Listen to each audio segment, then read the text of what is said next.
Hello, good evening. I actually remembered to smile before I hit go live on this evening, which is a rarity, and didn't start fiddling with my hair. But then I have been doing that for the last 3 minutes or so before to kind of make sure that it's out of the way so that I don't fiddle with it. So this evening is, as ever, if you're watching the recording, hello to the first viewer. Say hi so I know who it is, and hello to other viewers that are joining. I'm just checking that, I'm just going to say I'm just checking that it's gone live and people can see it, but obviously it has, otherwise you wouldn't be watching it. I am aware that it does also say that the connection is weak. Actually, it doesn't look too bad on my screen at the moment, so hopefully you've got a good reception as well where you are. So, how are you doing? How are you doing on this? I don't know about where you are in the world, so there's another reason for you to say hi. And let me know where you are in the world. It's always lovely to check in, as it's quite often that we have people. I can see that's Alyssa's thumbs up. Hi, my lovely. How are you?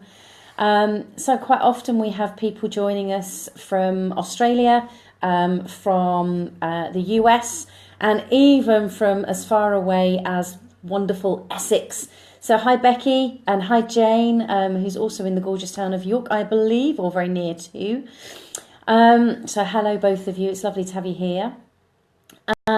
So apparently, even though this is episode 40, did I say 46? I think I said 46, at a rough guesstimate. According to the wonder that is Facebook Live, this is apparently my 50th broadcast. So although I think I've done other broadcasts basically. Hi Alyssa. Remember to give us the thumbs up. All the little emojis help to connect with other people. Also remember to share the video and also tag people in it if you want to as well. Because I'm pretty sure that there is more than those of you watching live at the moment that would like to know how to live a problem-free life. Now, there's a specific reason, there's a number of reasons actually, as to why I've chosen this topic this evening. And it's something that I will share with you as we go further along, because then it'll be more relevant. But it's something that comes up very often. It's something that I get asked about a fair amount actually, because people make the assumption that when somebody works in the line of work that I do as a coach, I trained originally as a life coach and then a positive impact coach, that people assume that we as in the collective world of coaches, I don't know what you call a group of coaches, might be a nice little starter. What would you call a collection of coaches? As in life coaches, not as in the vehicles that you drive. But it's quite often that people make the assumption that once you've done your coaching training or you've been running a coaching business, and I've been running mine for 11 years, 11 and a half now actually, that people make the assumption that I never have any problems, that I must have life sorted out, that everything must be a breeze, everything falls into my lap. And you'd be amazed at the amount of people that assume that that is how my life is, that I don't have any, as I would say, shizzle going down in my life. And I do remember one of the very first courses that I went on as a life coach, and it was run by somebody who is perceived specifically in my world as one of the top coaches in the UK, and has been doing it even longer than I have. And so I was in awe of this person, and was kind of hanging on her every word. An encouragement of life coaches. I like that, Becky. What else could we have? What would you call a collection of coaches, a group of coaches? How about a confidence of coaches? I like that one as well, Jane. That's fantastic. So keep those coming in, because that's going to make me smile. So what would you call a collection of coaches? Is for those of you who are just joining, what would you call a collection of life coaches? So I was on this particular workshop with this, how I perceived her at the time, this kind of guru. She knew everything. I'd only just recently qualified as a coach at the time. And I remember her distinctly saying that you cannot run a coaching practice unless you have all of your stuff sorted out. Because otherwise, people will look at you, and if you haven't got all your stuff sorted out, then you're a fraud.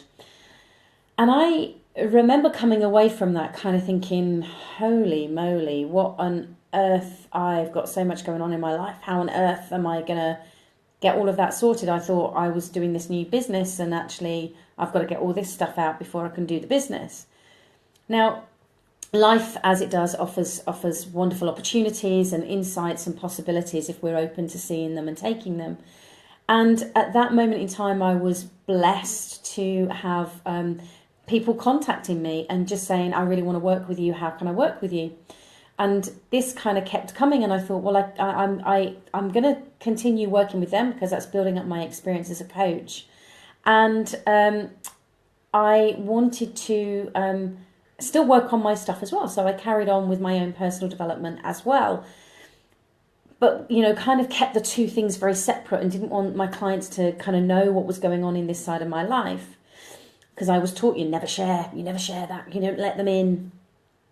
And so I was kind of like, sometimes I would be struggling with the problems that I was facing, but obviously never letting my clients know that, because I had to give the perception that I was, I had everything sorted. It was all under control. Absolutely everything was under control.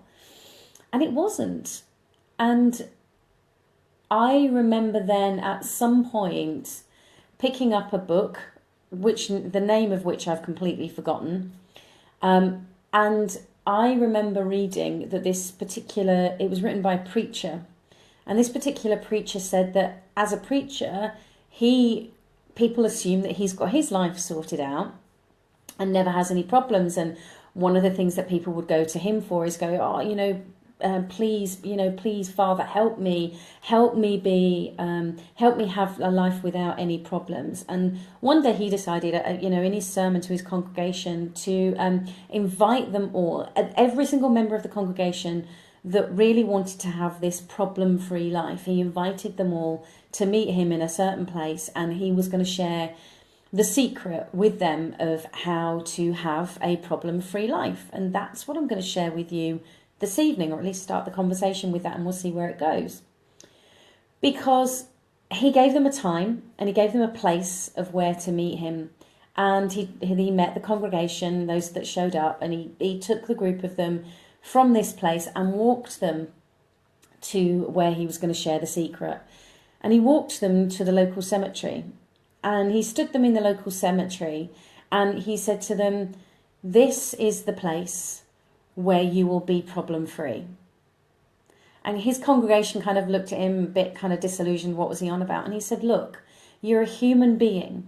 And as long as you're alive, as long as you're taking the breaths that you are taking at this moment in time, as long as you are listening to the words that are being spoken and experiencing life in the way that you are experiencing life, you are going to have problems.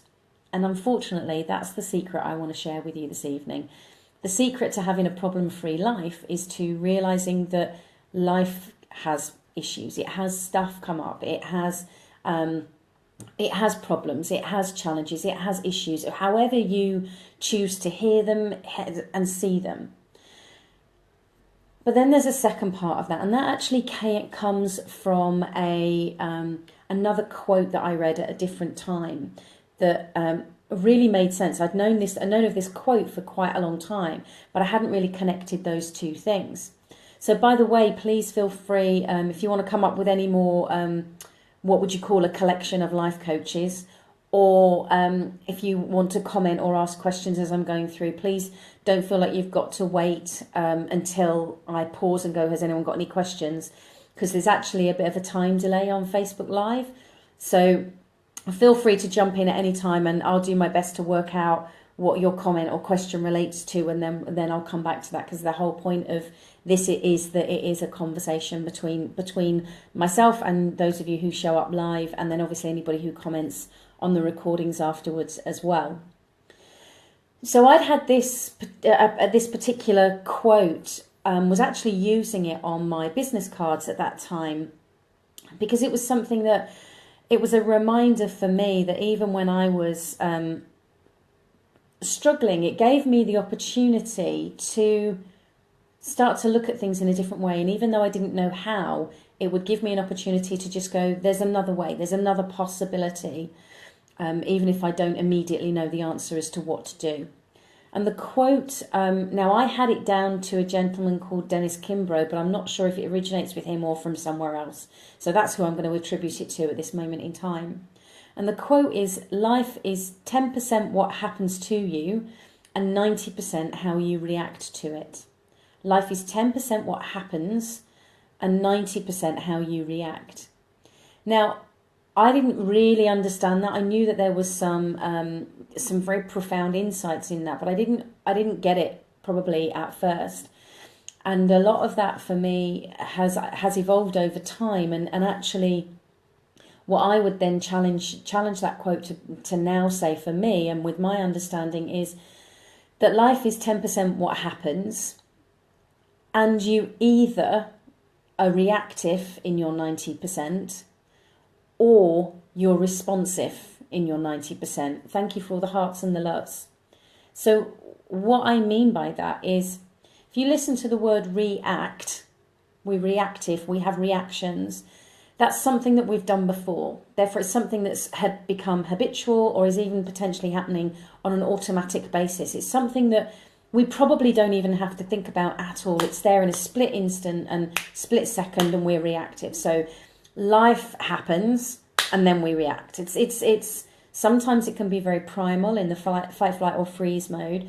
The majority of the time, really, it's happening from our psychology. Thank you, Jane. And yeah, absolutely. It's a quote that made a big difference for me. And as I say, this reactive side of things quite often will happen, and it will happen in an instant, happen automatically, and we won't even realise how or why, and we might end up saying something or doing something or not saying something or not doing something that afterwards we go, oh, I wish I hadn't, and if only I'd, and maybe I should have, and we kind of end up quite often, more often than not, berating ourselves, which is a whole nother conversation. But when you can recognise that we don't always have the choice as to how we react unless we become aware that we're being reactive.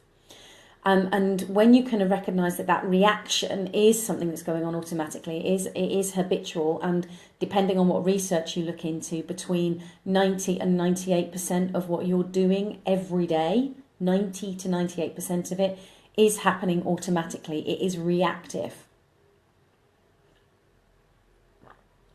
And so therefore, a lot of the time we're not even conscious that we're doing it. We're not even aware that we're doing it. So whilst I love that quote, and it's a great reminder that life happens, the majority of it is about how we show up to those situations, how we show up to those problems, challenges, issues, whatever you want to call them. It's how we show up. But the second part of that is being very mindful that the majority of the time, 90 to 98% of the time, we are going to be reactive unless we do something differently. And that then we've got a 2 to 10% of being responsive rather than reactive. Let me know if this is making sense, either with thumbs up or other emojis or whatever you prefer, or even if you like it or want to ask a question, then please feel free to put that in the comment below. And even if you haven't said hi yet and you want to say hi so I can give you a little wave, then that'll be cool. And the reason for me why this has become so excuse me a second, this is doing something rather interesting on the old computer front, so let me just check as to what's happening here. That's a really great question, Jane. Is most of the 90% learned behaviours? Yes. It's a learned behaviour, and it's either behaviours that we have learned by observing those well-meaning big people around us as we were growing up, or it might be that we have we've been in a situation when we're very small, usually between the age of about 18 months to 2 years, up to the age of about 7, where something happens and we have to find a strategy to cope with, deal with, face the situation that we've gone into. So we will do a strategy, and if that strategy works, the brain puts that into a specific mode that then goes, okay, well, if that type of thing comes up again, then I've already got the strategy made up. And the reason it does that is because it wants to be efficient, basically. So rather than us having to go, oh, how am I going to deal with that, and then work it out, and there's lots of thumbs going up, so I'm assuming it's all making sense, is that rather than us having to think through that whole process, the brain's got one there. It can react. And in the sense of, if we think about it from a primal perspective, we need that. We want that. We don't want to have to think, oh, do I run from that thing that's coming towards me and roaring? Or is that one of those friendly things that I can stroke? We don't, we wouldn't have got very far as a human race if we'd have had to respond and think through that process. At some point, a saber-toothed tiger came at us. Someone probably got ate or watched somebody else getting eaten and went, right, okay, next time run. Or kill the thing or do whatever. But it had to learn that first, and that's what we've had to do. So we do pick up these things as learned behaviours, and the process to be able to step away from those learned behaviours that can help you become responsive as opposed to reactive is by seeing how you're being reactive. And at times you might notice yourself kind of kick into something, and if you notice that, however that kind of shows up, whether it's joy or sadness or anger or frustration or disappointment or elation or whatever it may be, when you notice that, you can take a step back from it, and that the challenge is that happens so quickly, and that's why when you can be around somebody else who's seeing it from an objective perspective, that can say, are you aware that you do that quite often, or where else in your life do you do that? If you've been doing self-inquiry or any kind of self-awareness work with yourself anyway, there's a lot of selves within that, or working with a coach or personal development in any way, shape or form, then hopefully you will be able to see glimmers of that repeated behaviour. But it's only when you see the reactiveness of it that you can then go, okay, well, what could be a different way? And that goes back to some of the conversations we've had before about what is fear, and making the distinction first in that fear for you to realise the majority of the time the reactiveness, where the brain thinks it's gone into that very short, quick, short gratification, instant gratification solution or strategy or process. You can step away from that to be able to observe in a different way. I can very much relate to that, Becky, to have that person on your shoulder. Weirdly, a number of people say that after working with me for a period of time, they feel like they've got a little Jules on their shoulder. One of my clients, I remember one of the first times one of my clients said to me, it's like I've got you in my head, because all I do when something comes up is I go, what would Jules say to me right now? Or what question would she ask, or what would she flag up? And that kind of works for them. I do find it slightly weird knowing that I'm in a number of people's different heads that way. But if it works for them and supports them, then that's fantastic. Now, the kind of challenge that we have with that being aware of our reactiveness is that because it's so learnt and because it's so ingrained, is that we very, very often, very, very often want to, we kind of want to pretend to ourselves that it's not happening. We want to avoid it. We want to hide it. We kind of like, that's not me, and you've no idea, I have to do that, and the defensiveness kicks in and all of that sort of thing. And that's where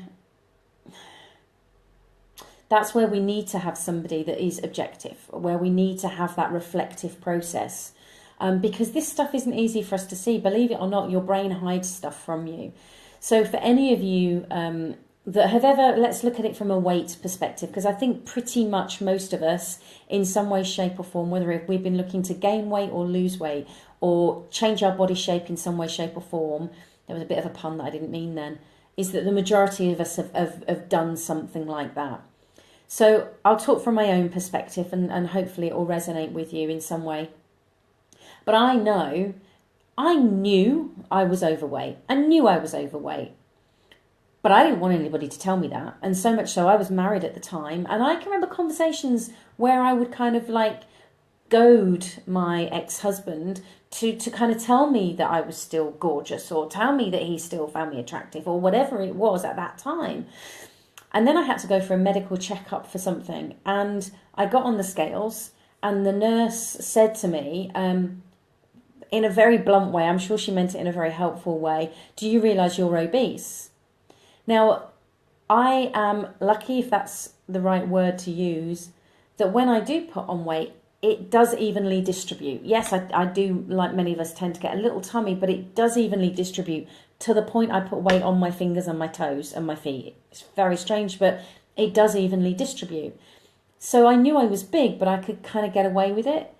But to have somebody be blunt and honest with me and say words that I didn't want to hear, which is "you are obese," I was mortified. How dare she bring that and put that in my face? But you know what? She probably did me one of the biggest favours, because she was holding a mirror up to me at that moment in time where I was lying to myself. My brain was lying to me, "Oh, you'll be fine, just buy a bigger set of jeans," or "You'll be fine, it's just the lighting in that particular room," or whatever it may be. But she was right, I was overweight. Whether I buy into the morbidly obese, different thing, because I don't particularly agree with some of the stats that they use to define that. But it's about recognising that without that honesty, and even though that honesty came from somebody else, I may not have done anything about it, but there was no way of me avoiding that, because that honesty was slapped in my face. Does that make sense? And it's the same with our reactiveness. The only way that we can really do something differently is when we take a step back, either for ourselves, or we work with somebody else, or do something that is going to make a difference for ourselves, to look at the stuff that we don't want to see, but to be able to then live a life that's problem-free means that we face things in a different way. So I think I can honestly say that I have not experienced the intensity of situations that I've got going on in my life at this moment in time. There you go, I'm breaking the life coach rule of not sharing anything personally, and also the illusion that my life is sorted out. There are so many things going on in my life. I'm not even going to go into them because they are personal, very personal, and there are a lot of things happening, and it has literally been one thing after the other, after the other, after the other, after the other, just a collection that's kept going. Now, as much as at one point today I just looked upwards and went, I seriously can't, no more. I'm full. I've got enough to be dealing with at this moment in time. I also do believe that even though I may not know how, I know that I can deal with what's happening. I know I will find a way. Because rather than be reactive, so the old version of me, my reactiveness would have wanted to go into the drama of it all. So I would have told you everything. I would have told you, and then she said this, and then that happened, and then this happened, and you'll never believe, and this happened, and this happened, and this happened, and blah, blah, blah, blah, blah, blah, blah, blah, and I would have gone on and on and on and created a big drama. I also would have, my reactiveness would have gone, oh, it's so hard, life is so difficult, why is this happening to me, what have I done? And I would have gone into that kind of side of it as well. Now, I'm not saying that those things didn't kick up, and they haven't kicked up.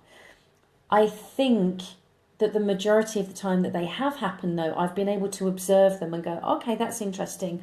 What could be a different way for me to respond in this situation that I've never responded in that way before? What is the difference that I could do that could make a difference for me, for the other people involved, etc., etc.? Is this making sense? I'm going to have a sip of my drink, sorry. So rather than just being that kind of little reactive machine, which is what this can go into, I need to do that, do that, do that, do that, do that, do that. It's being able to then take that step back, which sometimes means I've had to say, can I get back to you? Or I'm going to call you later, or I'm not going to make a decision right now, or I just need to go and get some more information. But it's enabled me to hit pause, take a breath, and there's been some times where actually I've reached out to other people and just gone, do you know what? I'm a little bit overwhelmed with all this information. Can you help me? Can you guide me? Can you give me some support? And I'm extremely blessed to have an amazing collection of people around me, friends that are and associates and colleagues that are straight in there. So I'm extremely blessed, and I value that immensely. And having that, giving myself that space. And as I say, it's not that I'm always, it's not that I'm saying I'm always in that space of responsiveness and never go into reactiveness. I just think that over the years, and since I recognised that quote, that life is 10% of what happens and 90% how we react to it, or in my case now is about the responsiveness, is it gives me the opportunity to, okay, well, how could I do this differently? What's going to be the most resourceful, helpful, kind, supportive, constructive, useful way of dealing with this situation authentically for myself and with consideration for other people? So let me know if this all makes sense. Let me know if you've got any questions, any thoughts, any insights, any bank details you want to share. Jane says, oh dear, I recognise myself in the reactive example. Jane, please give yourself a break. You're human. That is how this thing works, is that it has created a reactive process to make things easy. You know, if you think about it, we don't have to think about ourselves breathing. We don't have to think about I had dinner about half an hour before I came on here. So therefore I'm not having to think, right, okay, now I need to digest my omelette and I need to digest. I don't have to think about that. This amazing automatic system that we've got going on is doing all of that without me even having to think about it. That's flipping amazing, I think. So this brain, our psychology is trying to do the same thing. It's trying to get into that survival mode in a way that it thinks is resourceful. So don't beat yourself up about it. You're human. Unless there's something you've not told me, Jen. So you're human. The key with it is about recognizing it. Just see it and go, oh, wow, look at me. I was being a reactive machine that day or in that moment. Okay. So what you can do is take a step back and go, okay, so how could I have been responsive? Or what would have been my ideal response in that moment in time? Or what would have been a resourceful or helpful, kind, considerate, understanding response at that moment in time? And we can't turn back time. But when you do that kind of retrospective reflection, it gives your brain the opportunity to kind of see the reactive process and look and recognise there was a possible another way of doing it. Now, it may mean that if a similar situation happens again, you might still be reactive. Okay, so go through the same thing.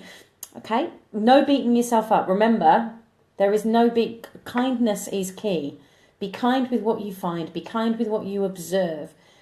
And it's so important for you to recognise that in that process of whenever you notice that reactiveness, just notice it. Just notice it.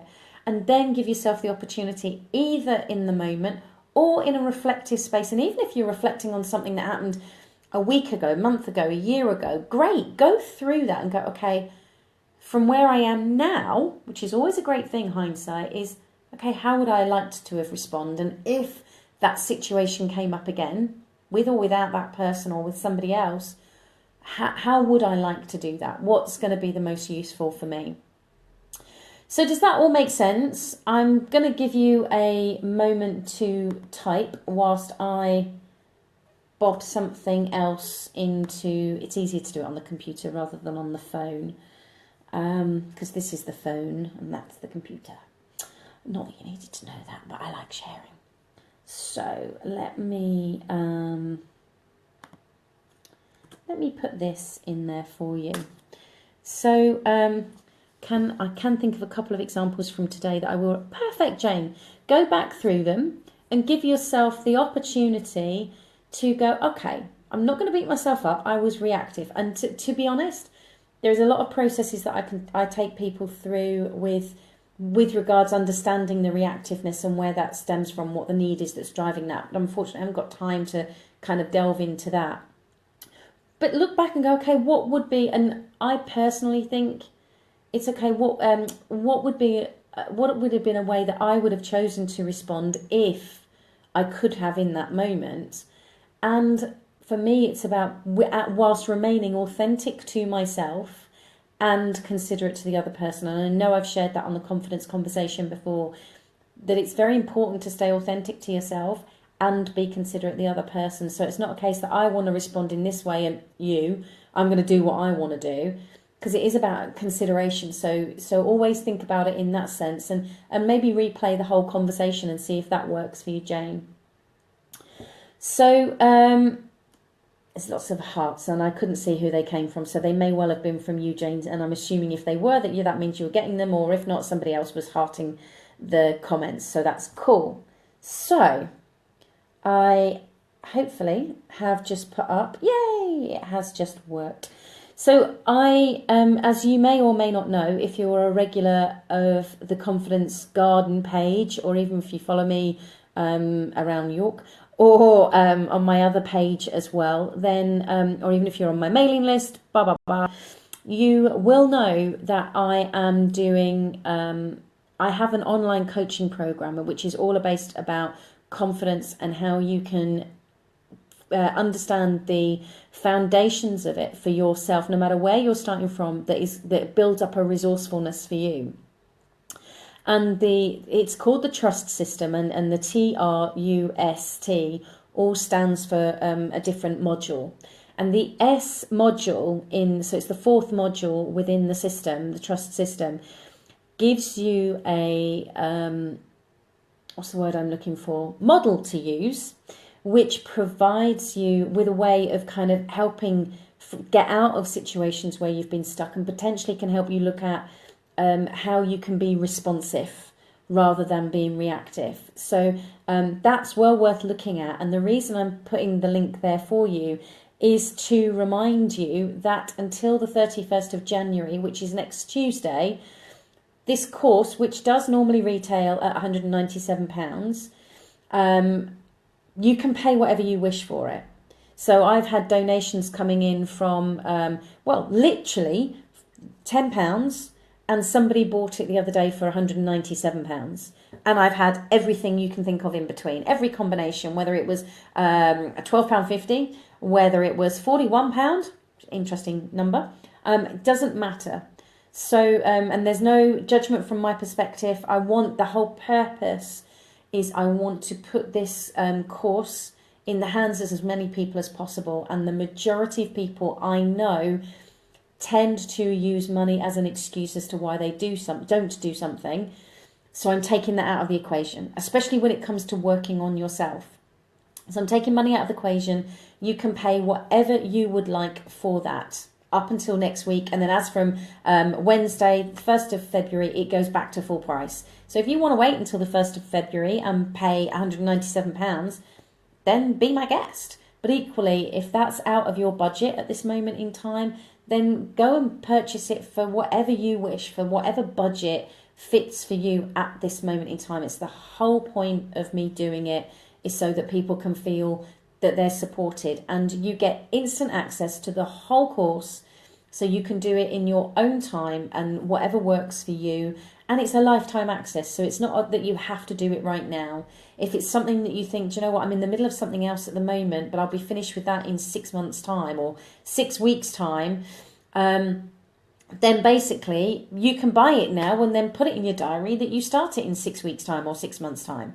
So that's what it's there for, is to take away the excuses that we make, which we do, and I know that I used to. So it's there for you to be able to support you in that way. So Becky has put, as of last September, I have a job at the level I've never been before. It's really making me think how and why I do what I do. Brilliant. It's interesting how when we're taken out of our usual situation and put in a different situation, because we have to slow our thinking down, so therefore we start to see our reactiveness in a different way. So that's a lovely example. And then you go on to say, no, don't remind me, I'm too English to pay for what it's worth. So that is why, Becky, it's exactly the reason why I say to you, genuinely, think about it in this way. If you are somebody, if you would go on a day course to, and I run a day course, and it's around about £100 for my day course, which goes into module 1. So it gives you how much content. It goes into module 1, in depth, massively, and then there's loads of other bits that go on top of that. That's about £100. But how much would you personally be able to pay if you went on a day course? Or look at it in the sense of, okay, well, where do I'm going to say waste money, but what I mean is, you know, do you buy lattes? Do you buy magazines? Do you have a subscription to something that you know you don't use and you need to cancel that subscription? Do you usually go out on a once a month and you have a big blast out with your mates and you usually spend £50 to £70 that night? Then just for this month, cancel that one night out and spend that. Because all of us as human beings, the majority of us waste money on these frivolous things that we think are going to change our lives. And I have people paying the full price. I had a number of people. It was really lovely over Christmas. I had these PayPal things going that these people would bought my course for the full price. But I also know, and especially at this time of year, and I know I've got an envelope that's just behind my phone, which will be a credit card bill.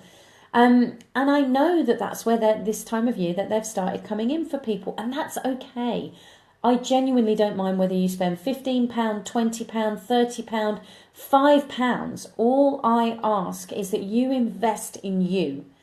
Not what you think you are worth, what you think the course is worth. And the course, by the end of it, will give you an opportunity to value yourself in a different way anyway. And if by the end of it you think, God, I wish I'd have paid a lot more, feel free to make another donation.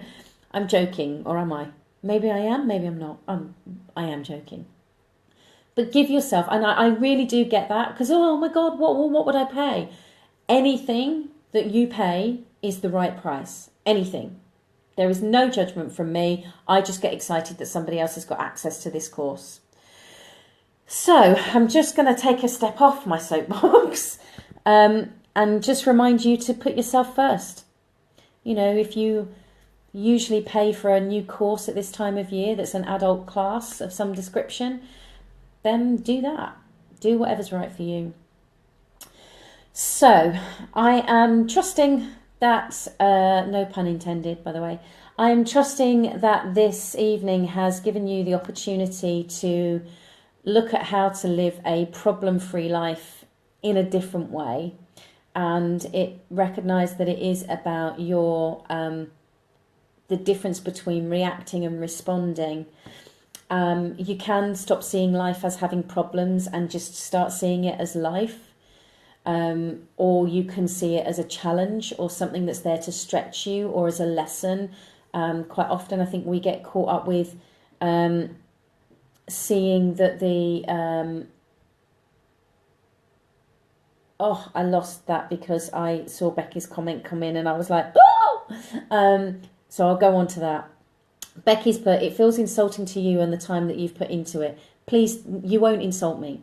Honestly, you will not insult me. It insults, if I'm being 100% truthful with you, it insults me more that people don't take action, because I genuinely get upset. I genuinely, when I hear people who are putting themselves down, belittling themselves, staying stuck, not looking at their lives or themselves in a way that is resourceful, helpful, kind, considerate, that's an insult. As far as I'm concerned, that's an insult. That to me is more insulting than paying 10 quid for a course, because I'm making that offer. That's whatever people pay for this course over the next few weeks is not about it's really not about me making a living from that. So if you've only got 10 quid, you spend 10 quid. If you've got £500 and you want to pay 500, then pay that. But it's not about that. It's about giving people like you who are challenged with investing in themselves in that the access to be able to do it. So I'm more insulted that you want it and you're not buying it. Jane says, by the way, Becky, Jane says, thanks, Jules, helpful as usual. You're more than welcome, Jane. And Lenka says, what does trust stand for? What a great question. So I called it the trust system because confidence derives from the word trust. Confidere, which is where it originally comes from, means with trust. And trust stands for, so the T stands for the truths and myths about confidence. The R stands for relaxing into life. The U stands for the ultimate focus. S stands for spinning the wheel, which is why it's about getting yourself out of that place of feeling stuck. And T stands for talking with confidence. So it's about how you can utilise your communication in a way that's even more effective. So hopefully that answers your question, Lenka. And how lovely to see you. I haven't seen you in ages. I hope life is very well for you. So, gosh, I've gone on longer than I anticipated and than I expected. So thank you so much for joining this evening. Thank you for participating in the conversation. I'm glad to know that it's been of use. May I remind you that the thumbs up at this point, or hearts or loves or whatever it is, really does help with engagement on Facebook. And also to remind you to please share this page, share this video, share that the trust system is on a pay what you wish offer for the next week with everybody and anybody that you know could benefit with understanding how to live a problem-free life, and also how to live with true confidence, what true confidence actually is. So thank you for all of those those thumbs, really appreciate it. And I look forward to connecting with you again, same time, same place next week at 7 p.m. GMT. I'm not even going to try and run through all the time zones, but that would be 11 o'clock PST, 2 o'clock EST, 8 p.m. for, I think it's Europe. Can't remember what the initials are. I do apologise. So hopefully that will help people. And remember that if you've got any questions, any thoughts, any topics that you would like me to cover, then please message me directly, or you can email me at jules@juleswyman.com. Thank you for all the loves. Thank you for all the likes. And I look forward to seeing you again next week. Take care.